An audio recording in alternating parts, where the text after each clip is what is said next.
ರಾಮ ಅಂದರೆ ಅಭಯ, ರಾಮ ಅಂದರೆ ಶಕ್ತಿ, ರಾಮ ಅಂದರೆ ಜೀವನ ಶೈಲಿ, ರಾಮ ಅಂದರೆ ಬದುಕು. ರಾಮ ನಮಗೆ ಪ್ರತಿಯೊಂದು ವಿಚಾರದಲ್ಲೂ ಕೂಡ ಆದರ್ಶಪ್ರಾಯ. ರಾಮನ ಕುಟುಂಬವನ್ನು ತೆಗೆದುಕೊಂಡ್ರೆ ನೋಡಿ, ಜೀವನ ಹೀಗೆ ನಡಿಬೇಕು ಅನ್ನೋದನ್ನು ರಾಮ ತಿಳಿಸ್ಕೊಡ್ತಾರೆ.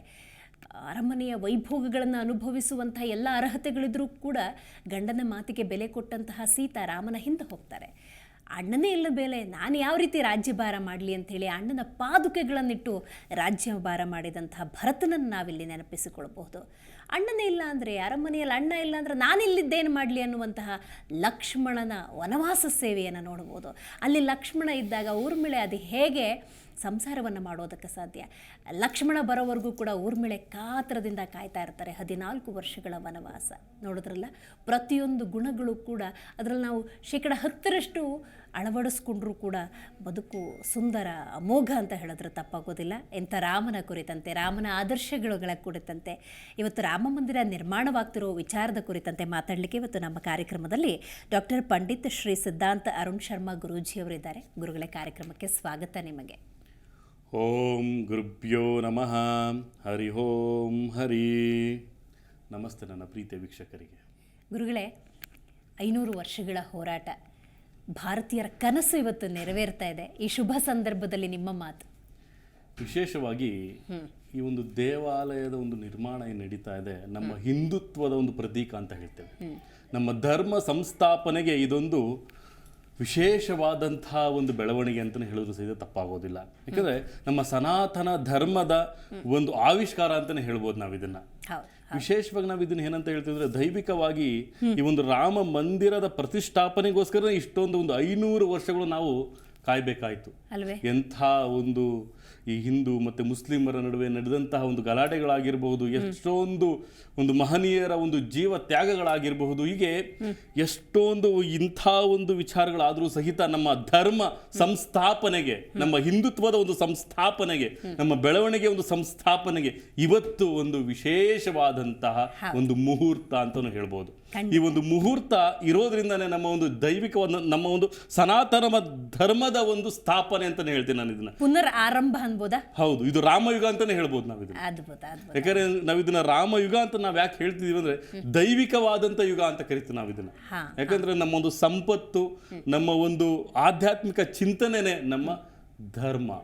ಖಂಡಿತ ಖಂಡಿತ. ಎಲ್ಲಿ ನಮ್ಮ ಧರ್ಮದ ಬಗ್ಗೆ ಎಲ್ಲಿ ಒಂದು ಆಲೋಚನೆಗಳಾಗ್ತವೆ, ಎಲ್ಲಿ ನಮ್ಮ ಧರ್ಮ ಸಂಸ್ಥಾಪನೆ ಆಗುತ್ತೆ, ಅದನ್ನ ರಾಮಯುಗ ಅಂತ ಕರಿತೀವಿ. ರಾಮಯುಗ ಅಂದ್ರೆ ಎಲ್ಲೂ ಸಹಿತ ನಿಷ್ಕಲ್ಮಶ ಇಲ್ಲವಂಥದ್ದು, ಒಂದು ಪುರುಷೋತ್ತಮ ಅಂತನೂ ಸಹಿತ ಆತನಿಗೆ ಹೇಳ್ತೀವಿ. ಮತ್ತೆ ಎಲ್ಲಾ ರೀತಿಯಲ್ಲೂ ಸಹಿತ ಒಂದು ಧರ್ಮ ಸಂಸ್ಥಾಪನೆ, ಒಂದು ಧರ್ಮವನ್ನ ಒಂದು ಸಂಸ್ಥಾಪನೆ ಮಾಡಿದವನೇ ರಾಮ. ಮತ್ತೆ ಒಂದು ಜೀವನದ ಪಾಠವನ್ನು ಕಲಿಸಿದವನು ರಾಮ ಅಂತಾನು ಹೇಳ್ತೀವಿ ನಾವಿಲ್ಲಿ. ವಿಶೇಷವಾಗಿ ನಮ್ಮ ಜೀವನ ಪ್ರತಿಯೊಂದು, ನಮ್ಮ ಒಂದು ಅಡಿಯಿಂದ ಹಿಡಿದು ಮುಡಿವರೆಗೂ ನಾವು ಎಷ್ಟು ಜೀವನವನ್ನು ಮಾಡ್ಕೊಂಡು ಬರ್ತಾ ಇರ್ತೀವಿ, ನಮ್ಮ ಅಳಿತು ಉಳಿತು ಏನೇ ಇರ್ಬೋದು, ಪ್ರತಿಯೊಂದೂ ಸಹಿತ ನಮ್ಮ ರಾಮನ ಒಂದು ರಾಮಾಯಣದ ಮುಖಾಂತರ ನಾವು ಅದನ್ನ ಪ್ರತಿಯೊಂದೂ ಸಹಿತ ಅಂಶಗಳು ನಾವು ಅದನ್ನೆಲ್ಲ ತೆಗೆದುಕೊಳ್ಬಹುದು. ಇದು ವಿಶೇಷವಾಗಿ ರಾಮನ ಭಂಟನಾದಂತ ಹನುಮಂತ, ರಾಮನ ಜೊತೆ ಯಾವಾಗ ಹನುಮಂತನ ಒಂದು ಸಮ್ಮಿಲನ ಆಯ್ತು, ಆಗ ಒಂದು ದೈವಿಕ ಒಂದು ಬೆಳವಣಿಗೆನೇ ಅಲ್ಲಿ ಮುಂದುವರಿತು. ರಾಮನಿಗೋಸ್ಕರ ಹನುಮಂತ ತನ್ನ ಒಂದು ಎಲ್ಲ ಒಂದು ಭಕ್ತಿ, ಒಂದು ನಿಷ್ಠೆ, ಒಂದು ದೈವದ ಒಂದು ಸ್ವರೂಪದ ಒಂದು ಬೆಳವಣಿಗೆ, ಇಲ್ಲಿ ಗುರು ಶಿಷ್ಯ ಅಂತ ಹೇಳ್ತಿಲ್ಲ, ಇಲ್ಲಿ ಭಕ್ತಿ ಅಂತ ಹೇಳ್ತಾ ಇದ್ದೀನಿ ಇಲ್ಲಿ. ವಿಶೇಷವಾಗಿ ರಾಮನಿಗೆ ಭಕ್ತಿಯನ್ನ ತೋರಿಸೋದ್ರಲ್ಲಿ ಹನುಮನ ಒಂದು ಪ್ರಾಣ. ಎಲ್ಲಿ ಹನುಮನು ಅಲ್ಲಿ ರಾಮನು, ಎಲ್ಲಿ ರಾಮನು ಅಲ್ಲೇ ಹನುಮನು. ಸೊ ಯಾಕಂದ್ರೆ ಹನುಮನ ಮತ್ತು ಒಂದು ರಾಮನ ಒಂದು ಸ್ನೇಹ ಬಾಂಧವ್ಯ ಅಂತ ನಾವೇನು ಹೇಳ್ತೀವಿ. ನಮ್ಮ ಒಂದು ಧರ್ಮ ಸಂಸ್ಥಾಪನೆಗೆ ಬೇಕಾಗಿರೋದು ಏನಪ್ಪಾ ಅಂದ್ರೆ ಆಧ್ಯಾತ್ಮಿಕ ಚಿಂತನೆ, ಭಕ್ತಿ, ಶ್ರದ್ಧೆ, ಶರಣಾರ್ಥಿ. ಎಲ್ಲಿ ಭಕ್ತಿ, ಶ್ರದ್ಧೆ, ಶರಣಾರ್ಥಿ ಇರುತ್ತೋ ಅಲ್ಲಿ ಆಧ್ಯಾತ್ಮಿಕ ಅನ್ನುವಂಥದ್ದು ಜಾಸ್ತಿ ಆಗಿರುತ್ತೆ. ಅದೇ ನಮ್ಮ ಒಂದು ಸನಾತನ ಧರ್ಮದ ಮೂಲ. ಆ ಸನಾತನ ಧರ್ಮದ ಮೂಲ ಈ ಒಂದು ರಾಮ ಪ್ರತಿಷ್ಠಾಪನೆಯಲ್ಲಿ ಪ್ರಾರಂಭ ಆಗ್ತಾ ಇದೆ. ಅಯೋಧ್ಯೆಯ ಪ್ರಧಾನ ಅರ್ಚಕರಾಗಿರುವಂತಹ ಸತ್ಯೇಂದ್ರ ಅರ್ಚಕರು ಒಂದು ಮಾತನ್ನ ಹೇಳಿದ್ರು, ಇದನ್ನ ರಾಮಯುಗ ಅಂತ ಕರಿಬೇಕಾಗತ್ತೆ. ಈ ಕ್ಷಣದಿಂದ ಹೊಸದೊಂದು ಬೆಳವಣಿಗೆ ಅನ್ನೋದು ನಡೆಯುತ್ತೆ, ಇನ್ನೆಲ್ಲವೂ ಶುಭ ಅಂತ ಹೇಳಿದ್ರು. ಬಹಳ ಖುಷಿಯಾಗತ್ತಂತ ಮಾತುಗಳನ್ನು ಕೇಳಿದಾಗ. ಯಾಕಂದ್ರೆ ವಿಶೇಷವಾಗಿ ರಾಮ ಅನ್ನೋದೇ ಒಂದು ವೈಬ್ರೇಷನ್, ಒಂದು ಪಾಸಿಟಿವ್ ವೈಬ್ರೇಷನ್ ಅಂತ ಹೇಳ್ತೀವಿ. ರಾಮ ಮೊದಲು ರಾಮ ರಾಮ ರಾಮ ಅನ್ನೋಕ್ಕಿಂತ ಮರ ಮರ ಮರ ಮರ ಅಂತ ನಾರದ ಮುನಿಗಳು ವಾಲ್ಮೀಕಿಗೆ ಹೇಳ್ತಾರೆ. ಮರ ಮರ ಮರ ಮರ ಮರ ಮರ ಅಂತ ಹೇಳ್ತಾ, ಅದು ರಾಮ ರಾಮ ರಾಮ ರಾಮ ಆಗಿ ಬದಲಾಗಿ ಆದ ರಾಮಾಯಣನೇ ಬರ್ದ. ಕರೆಕ್ಟ್. ಹಾಗೆ ಒಂದು ದೈವಿಕವಾದಂತ ಅನುಗ್ರಹ. ಇಲ್ಲಿ ರಾಮನ ಒಂದು ಪ್ರತಿಷ್ಠಾಪನೆಯ ಸಮಯ ಏನಾಗ್ತಾ ಇದೆ ಈಗ, ಇದು ನಮ್ಮ ನವಯುಗದ ಪ್ರಾರಂಭ ಅಂತ ಹೇಳ್ಬೋದು. ನಮ್ಮ ಒಂದು ಜನರಿಗೆ ಒಂದು ಸಮೃದ್ಧಿ, ಸಂತೋಷ, ಅಭಿವೃದ್ಧಿ, ಸಂಪತ್ತನ್ನು ತಂದುಕೊಡುವಂತಹ ಮೂಲ ಸ್ಥಾನ ನವಯುಗ ಅಂದ್ರೆ ರಾಮನ ಯುಗದ ಪ್ರಾರಂಭೋತ್ಸವ ಅಂತಲೂ ಸಹಿತ ನಾವು ಈ ಒಂದು ಮುಹೂರ್ತವನ್ನ ಹೇಳ್ಬೋದು ಅಂತ ನಾನು ಹೇಳಕ್ಕೆ ಇಷ್ಟಪಡ್ತೇನೆ. ಕಾರಣ ಯಾಕೆ ಅಂತ ನಾವು ನೋಡ್ತಾ ಹೋಗೋದಾದ್ರೆ, ಪಾಶ್ಚಾತ್ಯರು ಇವತ್ತು ಭಾರತೀಯ ಸಂಸ್ಕೃತಿಯನ್ನು ಅಪ್ಕೊಳ್ತಿದ್ದಾರೆ. ಆದರೆ ಭಾರತೀಯರು ಅಂದಾಗ ವಿಶೇಷವಾಗಿ ಇವತ್ತು ಪಾಶ್ಚಾತ್ಯ ಸಂಸ್ಕೃತಿಯ ಮೊರೆ ಹೋಗ್ತಿದ್ದಾರೆ ಎನ್ನುವ ಆತಂಕ ಇದೆ. ಯಾಕೆಂದ್ರೆ ನಮ್ಮ ಒಂದು ಮಹಾನ್ ಗ್ರಂಥಗಳು, ರಾಮಾಯಣ ಆಗಿರಬಹುದು, ಮಹಾಭಾರತ ಆಗಿರ್ಬೋದು, ಪ್ರತಿಯೊಂದು ಗ್ರಂಥಗಳು ಆ ಒಂದು ಉದ್ದೇಶ, ಅವರ ಜೀವನದ ಒಂದು ಕಲೆಯನ್ನು ರೂಪಿಸುತ್ತಾ ಹೋಗ್ತಾ ಇರುತ್ತೆ. ಆಗ ಎಲ್ಲಿ ಸತ್ಯ ಇರುತ್ತೋ ಅಲ್ಲಿ ಎಲ್ಲಾ ರೀತಿಯಲ್ಲೂ ಸಹಿತ ಒಪ್ಕೊಳ್ಳೇಬೇಕಾಗುತ್ತೆ. ಎಷ್ಟೋ ಜನ ಇದನ್ನ ಆಪಾದನೆಯನ್ನು ಯಾರು ಮಾಡ್ತಾ ಇದ್ರು, ಯಾರು ಅದಕ್ಕೆ ಒಂದು ಅಪೋಸಿಟ್ ನ ಮಾಡ್ತಾ ಇದ್ರು, ಯಾರು ಅದನ್ನ ಖಂಡಿಸ್ತಾ ಇದ್ರು, ಅವರೇ ಇವತ್ತು ಅದಕ್ಕೆ ಶರಣಾಗುವಂತಹ ಸಂದರ್ಭ ಬರ್ತಾ ಇದೆ. ವಿಶೇಷವಾಗಿ ಪಾಶ್ಚಾತ್ಯ ಮತ್ತು ಎಷ್ಟೋ ಒಂದು ನಮ್ಮ ದೇವಾಲಯಗಳನ್ನ, ಎಷ್ಟೋ ನಮ್ಮ ಒಂದು ಗುಡಿ ಗೋಪುರಗಳನ್ನ ಎಷ್ಟು ಧ್ವಂಸವನ್ನ ಮಾಡಿದ್ರು. ಮೊದಲು ಅದನ್ನ ಮುಸ್ಲಿಮರು ಅದನ್ನ ಒಂದು ಸಂಸ್ಥಾಪನ ಮಾಡಬೇಕು, ಅವರ ಸಂಸ್ಥಾಪನೆ ಮಾಡ್ಕೊಳ್ಬೇಕು ಅಂತ ರಾಮ ಒಂದು ಮಂದಿರವನ್ನ ನಾಶ ಮಾಡಿ ಅವರ ಒಂದು ಸಂಸ್ಥಾಪನೆ ಮಾಡಲಿಕ್ಕೆ ನ್ಯಾಯಾಲಯದ ಮೊರೆ ಹೋಗಿದ್ರು. ಹೌದು ಹೌದು. ಬಟ್ ಅಲ್ಲಿ ನ್ಯಾಯ ಗೆಲ್ತು ಅಂತ ನಾನು ಹೇಳ್ತೀನಿ. ಅಲ್ಲಿ ನಮ್ಮ ಒಂದು ಸತ್ಯ ಗೆಲ್ತು. ವಿಶೇಷವಾಗಿ ಧರ್ಮೋ ರಕ್ಷತಿ ರಕ್ಷಿತಃ, ಧರ್ಮವನ್ನ ಕಾಪಾಡುವಂತ ಶ್ರೀರಾಮಚಂದ್ರ ನಮಗೆ ಅಲ್ಲಿ ದಾರಿಯನ್ನ ಮಾಡಿಕೊಟ್ಟ. ಅಂದ್ರೆ ನಮ್ಮ ಸನಾತನ ಧರ್ಮವನ್ನು ಉಳಿಸ್ಲಿಕ್ಕೆ, ನಮ್ಮ ಧಾರ್ಮಿಕ ಸಂಸ್ಕೃತಿಯನ್ನು ಉಳಿಸ್ಲಿಕ್ಕೆ, ಒಂದು ದೈವಿಕವಾದಂತ ಆರಾಧನೆಯನ್ನ ಮಾಡ್ಲಿಕ್ಕೆ ಒಂದು ಅವಕಾಶ ಪ್ರತಿಯೊಬ್ಬರಿಗೂ ಸಹಿತ, ನಮ್ಮ ಭಾರತೀಯರಿಗೆ ಪ್ರತಿಯೊಬ್ಬರಿಗೂ ಸಹಿತ ಇದೊಂದು ಉತ್ತಮವಾದಂತಹ ಬೆಳವಣಿಗೆ ಅಂತ ಹೇಳಲಿಕ್ಕೆ ಇಷ್ಟಪಡ್ತೀನಿ. ಧಾರ್ಮಿಕವಾದಂತಹ ಬೆಳವಣಿಗೆ ಅಂತ ಹೇಳಿ ಇಷ್ಟಪಡ್ತೀನಿ. ಮತ್ತೆ ವಿಶೇಷವಾಗಿ ಸನಾತನ ಧರ್ಮದ ಸ್ಥಾಪನೆ ಅಂತ ಹೇಳಲಿಕ್ಕೆ ಇಷ್ಟಪಡ್ತೀನಿ. ಖಂಡಿತ ಗುರುಗಳೇ ಮಾತಾಡ್ತೀನಿ. ಗುರುಗಳೇ, ಆಗಲೇ ರಾಮ ಯುಗದ ಬಗ್ಗೆ ನೀವು ಮಾತಾಡಿದ್ರಿ. ರಾಮ ಅಂದಾಗ ನಮಗೆ ಆದರ್ಶ, ಆದರೆ ರಾಮನ ಕುಟುಂಬದಲ್ಲಿದ್ದಂತಹ ಪ್ರತಿಯೊಂದು ಅನರ್ಘ್ಯ ರತ್ನ ಕೂಡ ಒಂದೊಂದು ಪಾಠವನ್ನು ನಮಗೆ ಮಾಡಿದ್ದಾರೆ ಅಂತ. ಈಗ ಲಕ್ಷ್ಮಣ ಅಂದಾಗ ವನವಾಸಕ್ಕೆ ಹೋಗಬೇಕು ಅಂತ ಸಂದರ್ಭದಲ್ಲಿ ಮರು ಮಾತೇ ಇಲ್ಲ, ಅಣ್ಣನ ಜೊತೆ ಹೊರಟು ನಿಂತ. ಎಂಥ ಸಹೋದರ ಬಾಂಧವ್ಯ. ವಿಶೇಷವಾಗಿ ನಾವು ರಾಮಾಯಣನ ಒಂದು ಪಾರಾಯಣ ಮಾಡ್ತಾ ಇರಬೇಕಾದ್ರೆ ನಾವಿಲ್ಲಿ ಗಮನಿಸಬೇಕಾಗಿರೋದೇನಪ್ಪ ಅಂದ್ರೆ, ಅದೊಂದು ಜೀವನ ಶೈಲಿ ಅಂತ ಹೇಳ್ಬೋದು. ಒಂದು ಜೀವನ ಪಾಠವನ್ನ ನಮ್ಗದು ಕಲಿಸ್ಕೊಡುತ್ತೆ. ವಿಶೇಷವಾಗಿ ದಶರಥನ ಪುತ್ರನಾದಂತಹ ಶ್ರೀರಾಮಚಂದ್ರ 4 ಜನ ಅವರು ಅಣ್ಣ ತಮ್ಮಂದ್ರು. ಅದರಲ್ಲಿ ಶ್ರೀರಾಮ ಮೊದಲನೆಯವನು. ಅರ್ಥ ಆಗ್ತಿದ್ದೀರಾ? ಶ್ರೀರಾಮಚಂದ್ರ ಯಾವಾಗ ಕಾಡಿಗೆ ಹೋಗಬೇಕು ಅನ್ನುವಂತಹ ನಿರ್ಧಾರವನ್ನ ಮಾಡ್ತಾನೆ, ಅಂತ ಸಂದರ್ಭದಲ್ಲಿ ಆತನ ಜೊತೆ ತನ್ನ ತಮ್ಮನೂ ಸಹಿತ, ಅಂದ್ರೆ ಲಕ್ಷ್ಮಣನು ಸಹಿತ ಆತನ ಜೊತೆ ಪಾದಾರ್ಪಣೆಯನ್ನ ಮಾಡ್ತಾನೆ. ಯಾಕೆಂದ್ರೆ ರಾಮ, ಇವಾಗ ನಾವು ಒಂದು ಉದಾಹರಣೆ ಕೊಡ್ತೀವಿ, ಅಣ್ಣ ತಮ್ಮದಿರು ಅಂದ್ರೆ ರಾಮ ಲಕ್ಷ್ಮಣ ತರ ನೀವಿರ್ಬೇಕು ಅಂತ ಹೇಳ್ತೀವಿ. ಅದೊಂದು ಪಾಠ, ನಮ್ಮೊಂದು ರಾಮಾಯಣದ ಒಂದು ಪಾಠ ಅದು. ಮತ್ತೆ ಹಾಗೆ ಸೀತಾ ಮಾತೆ ತಮ್ಮ ಸ್ವಂತ ಪತಿವ್ರತೆ ಆಗ್ತೆ. ಯಾಕಂದ್ರೆ ಶ್ರೀರಾಮಚಂದ್ರನಿಗೋಸ್ಕರನೇ ಆಕೆ ತನ್ನ ಜೀವನವನ್ನೇ ಮುಡುಪಾಗಿಟ್ಟವು. ಯಾಕಂದ್ರೆ ಒಂದು ಕ್ಷುಲ್ಲಕ ಕಾರಣಕ್ಕೋಸ್ಕರ ಶ್ರೀರಾಮಚಂದ್ರ ಒಂದು ನನ್ನ ಪತ್ನಿಯ ಒಂದು ಪಾತಿವ್ರತೆ ಎಷ್ಟು ಸ್ಟ್ರಾಂಗ್ ಆಗಿದೆ ಅನ್ನೋದನ್ನ ತೋರಿಸ್ಲಿಕ್ಕೋಸ್ಕರನೇ ಆಕೆಯನ್ನ ವನವಾಸಕ್ಕೂ ಸಹಿತ ಕಳಿಸ್ತಾನೆ. ತನಗೆ ನಂಬಿಕೆ ಇರುತ್ತೆ ಹೆಂಡತಿ ಮೇಲೆ, ನನಗೆ ತುಂಬಾನೇ ಸಂಪೂರ್ಣ ನಂಬಿಕೆ ಇದ್ರೂ ಸಹಿತ ಜನ ಮರಳೋ ಜಾತ್ರೆ ಮರಳು ಅಂತ ಹೇಳ್ತೀವಿ. ಜನರ ಮಾತು ಅದು ಸತ್ಯವಾಗಿದ್ರು ಸಹಿತ ಅದು ನೆಗೆಟಿವ್ ಆಗಿ ಅವರನ್ನ ಪ್ರತಿಬಿಂಬಿಸೋದು ತುಂಬಾನೇ ಸುಲಭ. ಅದು ಸತ್ಯ ಗೊತ್ತಾಗ್ಲಿ ಅನ್ನುವಂತಹ ಉದ್ದೇಶಕ್ಕೋಸ್ಕರ ಒಂದು ಅಗಸನ ಒಂದು ಮಾತಿಗೆ, ಅರ್ಥ ಆಗ್ತಿದ್ದಿಲ್ಲ, ಆತನ ಮಾತಿಗೆ ಆತ ಬೆಲೆ ಕೊಟ್ಟೆ ಅದನ್ನು ಕಳಿಸಿಲ್ಲ. ಆತ ಸತ್ಯ ಪ್ರಪಂಚಕ್ಕೆ ಗೊತ್ತಾಗ್ಲಿ ಅನ್ನೋ ಉದ್ದೇಶದಿಂದ, ಅಂದ್ರೆ ಹೀಗೆ ಅಂದ್ರೆ ನೋಡಿ, ಆ ಒಂದು ರಾಮಾಯಣದ ಒಂದು ಕಥೆಯಲ್ಲೇ ಬರ್ತಾ ಇತ್ತು. ಇನ್ನು ಮುಂದೆಗಡೆ ಈ ತರ ಒಂದು ಸ್ತ್ರೀಗೆ ಈ ತರ ಶೋಷಣೆಗಳಾಗಬಹುದು, ಸ್ತ್ರೀಗೆ ಈ ತರ ಸಮಸ್ಯೆಗಳು ಬರಬಹುದು. ಅಂಥ ಸಂದರ್ಭದಲ್ಲೂ ಸಹಿತ ಸ್ತ್ರೀ ಧೃತಿಗೆಡಬಾರ್ದು, ಯಾವುದೇ ಕಾರಣಕ್ಕೂ ಸಹಿತ ಒಂದು ನೆಗೆಟಿವ್ ಥಾಟ್ಸ್ನ ತಗೊಳ್ಬಾರ್ದು, ಒಂದು ಪಾಸಿಟಿವ್ ವೇ ಅಲ್ಲಿ ಅದಕ್ಕೆ ಉತ್ತರವನ್ನ ಕೊಡಬೇಕು ಅನ್ನುವಂಥ ಉದ್ದೇಶದಿಂದ. ಅಂದ್ರೆ ಸ್ತ್ರೀ ಸಂಕುಲನವನ್ನ ಸಂಸ್ಥಾಪನೆ ಅಂತಾನೆ ಹೇಳ್ಬೋದು ಸೀತಾಮಾತೆ. ಸೀತಾಮಾತೆ ಒಂದು ಸ್ತ್ರೀಯರಿಗೆ ಒಂದು ಮಾರ್ಗದರ್ಶನ ಅಂತಾನು ಹೇಳ್ಬೋದು.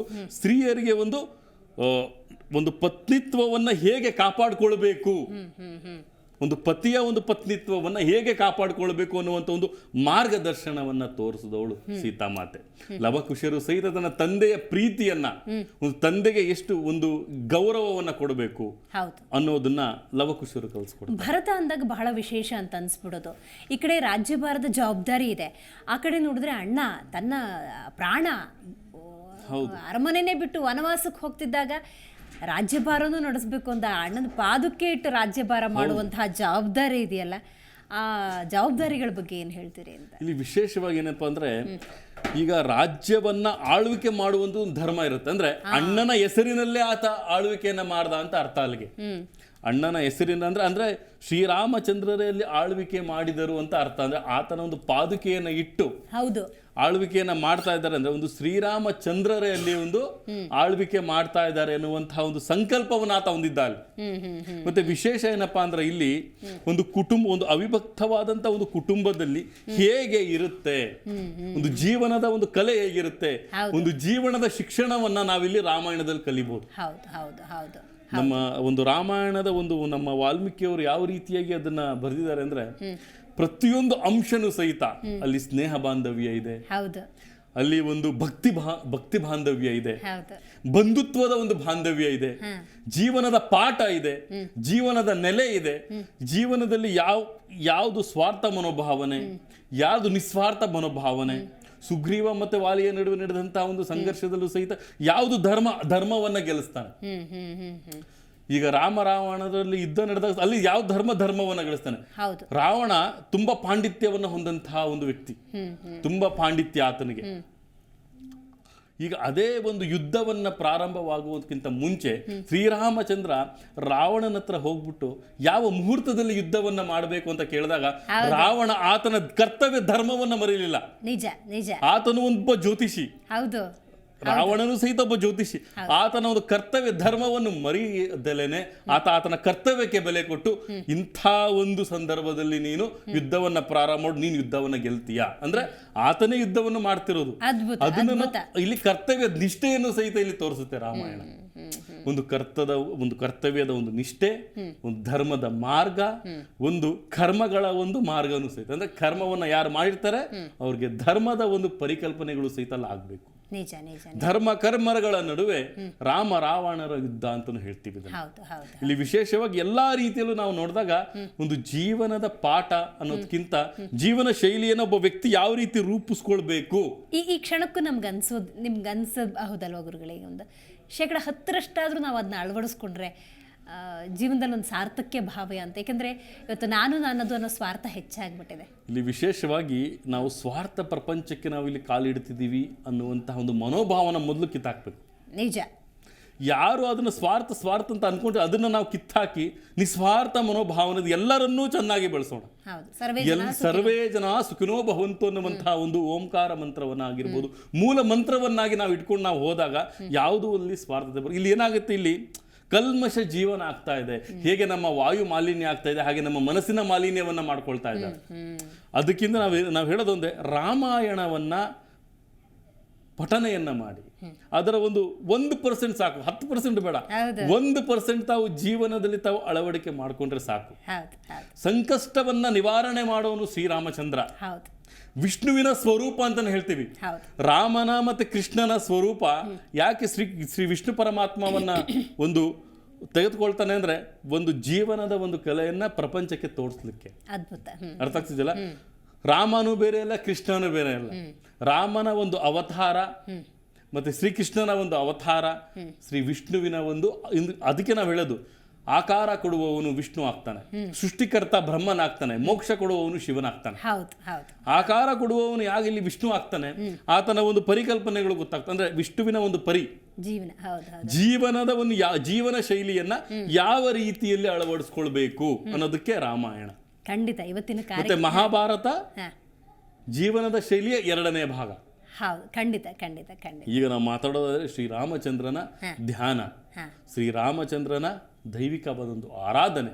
ಎಲ್ಲಿ ನಾವು ರಾಮನ ಆರಾಧನೆಯನ್ನ ಮಾಡ್ತೇವೆ ಅಲ್ಲಿ ನಿಷ್ಕಲ್ಮಶವಾದಂತಹ ಮನೋಭಾವನೆಗಳು ಸಹಿತ ಇರುತ್ತೆ ಅಂತ ತಿಳಿಸ್ಕೊಡ್ಬೋದಾಗುತ್ತೆ. ಖಂಡಿತ ಇವತ್ತಿನ ಕಾರ್ಯಕ್ರಮದಲ್ಲಿ ಭಾಗಿಯಾಗಿ ರಾಮನ ಕುರಿತಂತೆ, ರಾಮನ ಕುಟುಂಬದ ಕುರಿತಂತೆ, ರಾಮ ಮಂದಿರದ ಕುರಿತಂತೆ ಮಾತಾಡಿದ್ರಿ. ಧನ್ಯವಾದ ನಿಮಗೆ.